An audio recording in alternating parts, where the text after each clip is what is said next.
আসসালামু আলাইকুম। কেমন আছেন সবাই? আমি আজকে আমার বাংলাদেশের যুবক ভাইদের উদ্দেশ্যে কিছু কথা বলবো। তো আপনারা অবশ্যই কথাগুলি মনোযোগ দিয়ে শুনবেন, কারণ হচ্ছে যে এই কথাগুলি হয়তো বা আপনাদের ব্যক্তিগত জীবনে কাজে লাগতে পারে। দেখেন, আমাদের বাংলাদেশ থেকে আপনারা যে বিদেশে আসেন কিংবা আসার সিদ্ধান্তটা নেন, সেটা হচ্ছে অধিকাংশ ক্ষেত্রে পারিবারিক দায়িত্ব নেওয়ার জন্য এবং পারিবারিক সমস্যার কারণে, অর্থাৎ আপনার পরিবারের অবস্থা খারাপ, সেই কারণে আপনি বিদেশে আসার সিদ্ধান্তটা খুব তাড়াহুড়া করে নেন। দেখেন, একটা বিষয় হচ্ছে যে দেখেন, আপনি বিদেশে আসবেন, আমি কিন্তু দেখেন বিদেশে কিন্তু এখানে কিন্তু আসলে সবার জীবনযাত্রা কিন্তু এক নয়। আপনি যে বিদেশে আসবেন কিংবা আপনার যে প্রবাস জীবনটা যে সবার মতো হবে সেটা কিন্তু না। আমাদের বাংলাদেশ থেকে কিন্তু বিদেশে যে আসে তাদের মধ্যে কিন্তু অনেক ধরন আছে। অনেকে আসে শখের বশে, অনেকে আসে যে দেশে ভালো লাগে না সেজন্য বিদেশে চলে আসে, আবার অনেকে শুধু নিজের কেরিয়ারের জন্য বিদেশে চলে আসে। তো আবার অনেকে এটা এভাবেও আসে যে তাদেরকে তাদের মা বাবা বিদেশে পাঠায় দেয়। সে দেশে যেহেতু ভালোভাবে চলাফেরা করে না, সেক্ষেত্রে অনেকের মা বাবা তাদেরকে বিদেশে পাঠায় দেয়। তো দেখেন, একটা কথা হচ্ছে প্রবাসী জীবনটা কিন্তু এমনিতেই কষ্টের, সবার জন্যই কষ্টের, এটা আমি অস্বীকার করব না। কিন্তু আপনারা যারা নিজ দায়িত্ব কিংবা নিজ কাঁধে করে যে পরিবারের দায়িত্ব এগুলি চিন্তা করে যারা আসেন, আমি তাদেরকে কিছু কথা বলবো যে আপনারা পরিবারের দায়িত্ব নেওয়ার জন্য এবং পরিবারের সমস্যার কারণে আপনারা বিদেশে আসাটাকে প্রাধান্য দিয়ে থাকেন এবং আপনার কাছে মনে হয় যে আমার বিদেশে যাওয়াটাই আমার জন্য সবচেয়ে বেশি জরুরি। সেক্ষেত্রে দেখেন, আরও যারা বিদেশে আসেন কিংবা প্রবাসী হয় তাদের বিষয়ের সাথে যদি আমি আপনার বিষয়টা মিলাইতে যাই, সেটা কিন্তু কখনোই এক হবে না। কারণ আমি আপনাকে বললাম যে এক একজন এক একটা কারণ উল্লেখ সহ তারা বিদেশে আসেন। তো আপনার কারণটা কিন্তু এখানে ব্যতিক্রম। আপনি যেভাবে বিদেশে আসবেন কিংবা আপনি যে কারণটা নিয়ে বিদেশে আসতেছেন, সেখানে কিন্তু অনেক বড় একটা ভূমিকা আপনাকে রাখতে হবে। যেমন আপনি বিদেশে আসবেন আপনার পরিবারের দায়িত্ব নেওয়ার জন্য, আপনার পরিবারের সমস্যা, আপনার পরিবার চলতে সমস্যা হয়, সেই কারণে আপনি বিদেশে আসবেন যাতে আপনি অর্থ উপার্জন করে আপনার পরিবারকে সাপোর্ট দিতে পারেন। তো সেক্ষেত্রে কি হচ্ছে, আমাদের বর্তমান সময়ে এটার বিপরীত হচ্ছে যে অনেকে পরিবারের দায়িত্ব কিংবা সাপোর্ট দেওয়ার জন্য তারা বিদেশে আসার জন্য যে তাড়াহুড়াটা কিংবা যে সিস্টেমটা তারা অবলম্বন করে, সেই সিস্টেমটা হচ্ছে যে তারা বিদেশে আসার পরই তারা বিপদে পড়ে এবং পরিবারের জন্য আরও বড় সমস্যা হয়ে দাঁড়ায়। তো এটা হচ্ছে যে দেখেন, এটা এখন বর্তমানের প্রতিদিন প্রতিনিয়ত যে এভাবেই কিন্তু এটা চলতেছে। আপনারা যদি এখনও যদি এটা ভালোভাবে সিদ্ধান্ত না নিয়ে কিংবা চিন্তা ভাবনা না করে আপনারা যদি এখনও এভাবেই হুটহাট তাড়াহুড়া করে চলে আসেন, সেই ক্ষেত্রে আপনারা একটাবার চিন্তা করেন যে আপনারা আসবেন পরিবারের দায়িত্ব নেওয়ার জন্য, পরিবারকে আর্থিক সাপোর্ট দেওয়ার জন্য। সেক্ষেত্রে আপনি আসার পর যদি আপনি সৌদি আরবে কাজ না পান, আপনার কোম্পানি যদি ভালো না হয়, আপনাকে যদি 6 মাস 1 বছর বেকার থাকতে হয়, সেক্ষেত্রে আপনার পরিবারের কি অবস্থাটা হবে, এটাকে আপনি একটাবার চিন্তা করেছেন? আপনি 4 লাখ 5 লাখ টাকা দিয়ে বিদেশে আসবেন, সব কিছুই কিন্তু ঠিক আছে, কিন্তু আসার পর তো অবশ্যই আপনাকে আপনার বাংলাদেশ থেকে এটা নিশ্চয়তা নিয়ে আসতে হবে যে আমি বিদেশে যাওয়ার পর আমি যাতে প্রতি মাসে একটা অ্যামাউন্ট আমি আমার পরিবারকে দিতে পারি, তারা যাতে কোনো সমস্যায় না পড়ে, কিংবা আমি যেই টাকা ধার করে আসব ওই টাকাটা যাতে প্রতি মাসে তারা দিয়ে পরিশোধ করতে পারে। এটা কিন্তু আপনাদের কি উচিত জানেন? আপনাদের এটা উচিত যে আপনারা বাংলাদেশ থেকে এটা সঠিকভাবে যাচাই করে যে আপনারা আসলে হয়তোবা প্রতি মাসে আপনারা একটা অ্যামাউন্ট পাঠাতে পারবেন, এটা নিশ্চয়তা নিয়ে আসা উচিত আপনাদের। কিন্তু আপনারা কিন্তু এটা করেন না। আপনারা শুধু এজেন্সি কিংবা দালালের সাথে কথা বলে হুটহাট করে তাড়াহুড়া করে যে আমি আগে বিদেশে যাই, যাওয়ার পর যা হবে পরে ওইটা আমি দেখব। তো এটা কিন্তু এমন না। আপনি বিদেশে আসার পর আপনার আপনি কাজ বের করবেন কিংবা আপনি অনেক পরিমাণ টাকা ইনকাম করবেন, এটা কিন্তু এমন না। আপনাদের অবশ্যই বাংলাদেশ থেকে নিশ্চয়তা নিয়ে আসতে হবে। সেক্ষেত্রে দেখেন, আরেকটা বিষয় হচ্ছে, দেখেন আমি আপনাকে মানে এগুলি আসলে আমি কেন বলি, কারণ হচ্ছে যে এই বিষয়গুলি যে মানে বর্তমান সময় যে সৌদি আরবের আমাদের কত যুবক ভাইয়েরা যে বিপদে পড়ছে কিংবা বিপদ অবস্থায় আছেন, তারা পরিবারকে কিছু বলতেও পারতেছে না, অথচ তারা এখানে ঠিকই কষ্ট করতেছে। এক হচ্ছে নিজেরা কষ্ট করতেছে, দ্বিতীয়ত হচ্ছে মানে দেশের মধ্যে পরিবার কষ্ট করতেছে। তো আসলে আমি কি বলবো, আমি এগুলি নিয়ে যে আমি কথা বলে, আমি জানি না মানে কেউ কোনো একজনকে এটা আমার কথাগুলি শুনে তারা কি সঠিক সিদ্ধান্ত নিতে পারে কিনা এটা আমি জানি না। তারপর আমি চেষ্টা করি যাতে আমার দেশের মানুষ যাতে সঠিক পথ এবং সঠিক সিদ্ধান্ত নিয়ে বিদেশে আসতে পারে।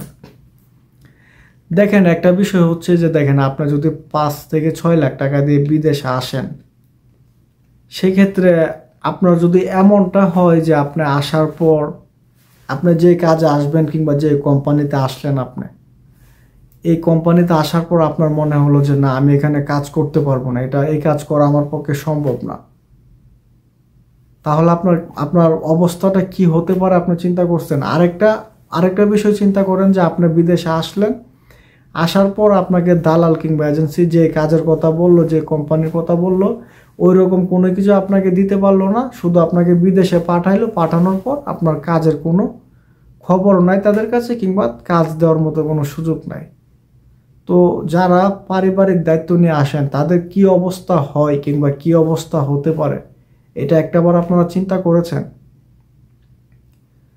আমাদের বাংলাদেশের মানে অধিকাংশ মানুষের জীবন এভাবেই নষ্ট হচ্ছে বর্তমানে, যে বিদেশে গিয়ে কোনো কিছু করব, কিন্তু ওই যে কোনো কিছু করব ওইটা তারা বাংলাদেশ থেকে সিদ্ধান্ত নিয়ে আসে না যে কি করবে কিংবা কি কাজ করবে। আমি তো অনেকের সাথে আমি কথা বলে এটা দেখলাম যে অনেকে এরকমভাবে আসে যে সে কি কাজ করবে সে এটাই জানে না, শুধু সে বিদেশে চলে আসছে, সে কি কাজ করবে এটাই জানে না। আবার অনেকে তো স্যালারিটাও ভালোভাবে মানে জানার চেষ্টা করে না, যে তার স্যালারি কত হবে ওইটাও সে জানার চেষ্টা করে না।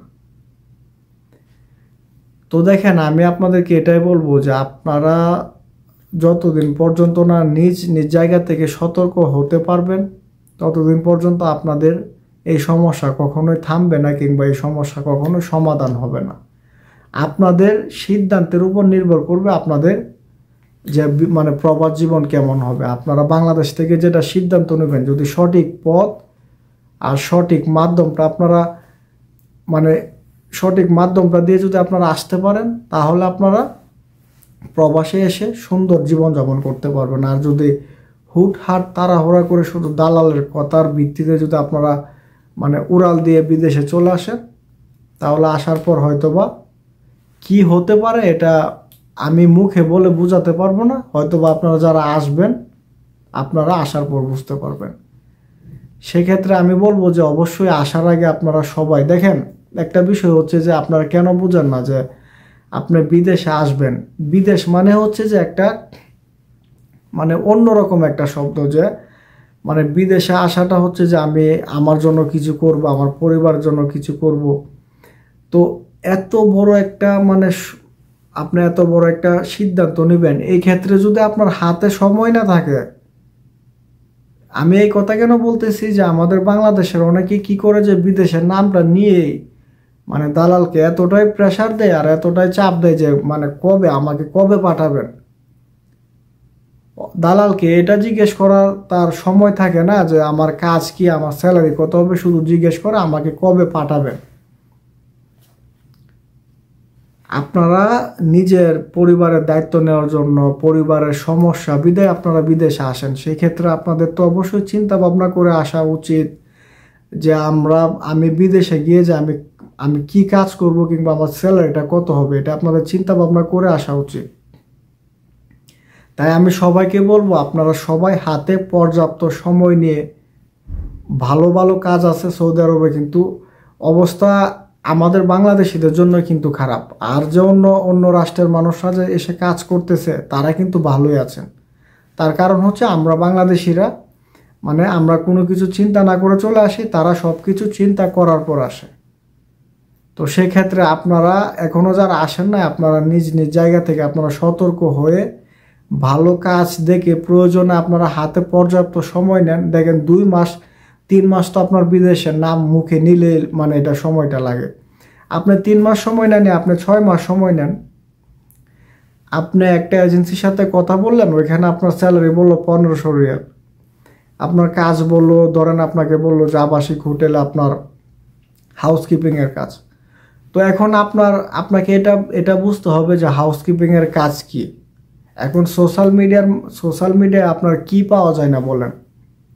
আপনার হাতে একটা অ্যান্ড্রয়েড ফোন আছে, আপনি অবশ্যই আপনার ইউটিউবের মধ্যে গিয়ে আপনি সার্চ দিতে পারবেন যে হাউসকিপিংয়ের কাজ কি। এটা দিয়ে আপনি সার্চ দিবেন, তো আপনি দেখবেন যে হাউসকিপিংয়ের কাজ এভাবে করা হয়, এই হাউসকিপিংয়ের কাজে এই সুযোগ সুবিধা, এতটুকু পরিশ্রম করা লাগে। সেক্ষেত্রে আপনার যদি মনে হয় যে না, আমি হাউসকিপিংয়ের কাজ আমার জন্য পারফেক্ট, আমি করতে পারবো, আর আমার জন্য 1500 রিয়াল স্যালারি আমার জন্য পারফেক্ট, তাহলে আপনি আসেন।